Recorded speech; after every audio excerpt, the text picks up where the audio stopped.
વિરામ બાદ ફરી આપ સૌનું સ્વાગત છે। રીલ્સ બનાવવાનું ગાંડ પણ યુવાઓને ક્યાં લઈ જશે તે કહેવું મુશ્કેલ બન્યું છે। ત્યારે સુરતના સચિન રેલવે સ્ટેશન નજીક સતત ધમધમતા રેલવે ટ્રેક પર એક યુવતીએ ફિલ્મી ગીત પર રીલ્સ બનાવતા ચકચાર મચી છે।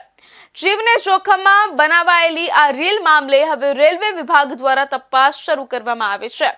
નોંધનીય છે કે રાજકોટમાં ગઈકાલે જ સેલ્ફી લેવાના ચક્કરમાં વંદે ભારત ટ્રેન અડફેટે 3 લોકો આવી જતા 2 લોકોના મોત નીપજ્યા હતા।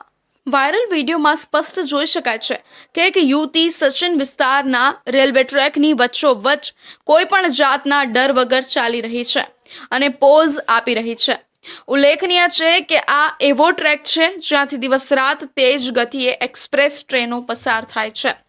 જો શૂટિંગ દરમિયાન અચાનક ટ્રેન આવી ગઈ હોત તો યુવતીને જીવ બચાવવાનો મોકો પણ ન મળત।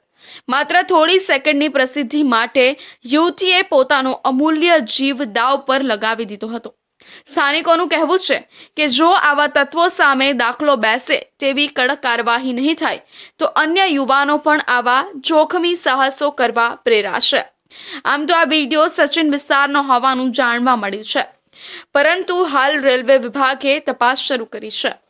સીસીટીવી ફૂટેજ અને સોશિયલ મીડિયાના પ્રોફાઇલના આધારે યુવતીની ઓળખ મેળવવાના ચક્રો ગતિમાન કરાયા છે અને રેલવે પ્રોટેક્શન ફોર્સ આરપીએફના નિયમો મુજબ રેલવે ટ્રેક પર અનધિકૃત પ્રવેશ કરવો કે ત્યાં શૂટિંગ કરવું એ ગંભીર કાયદાકીય ગુનો છે।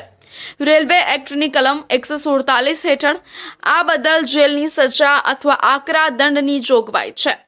સુરતની આ ઘટનામાં યુવતીએ માત્ર જીવ જોખમમાં નથી મૂક્યો, પરંતુ કાયદાનું પણ સરેઆમ ઉલ્લંઘન કર્યું છે।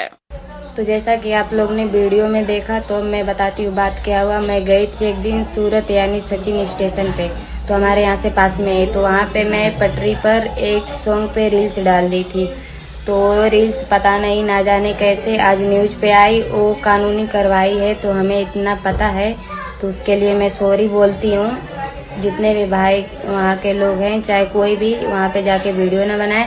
રેલવે ટ્રેક પર રીલ બનાવનાર યુવતીએ માફી માંગતા જણાવ્યું હતું કે હું માફી માંગુ છું। ત્યાંના જેટલા પણ ભાઈઓ અને લોકો છે તે બધાને હું વિનંતી કરું છું કે કોઈએ પણ ત્યાં જઈને વિડીયો ન બનાવવો જોઈએ।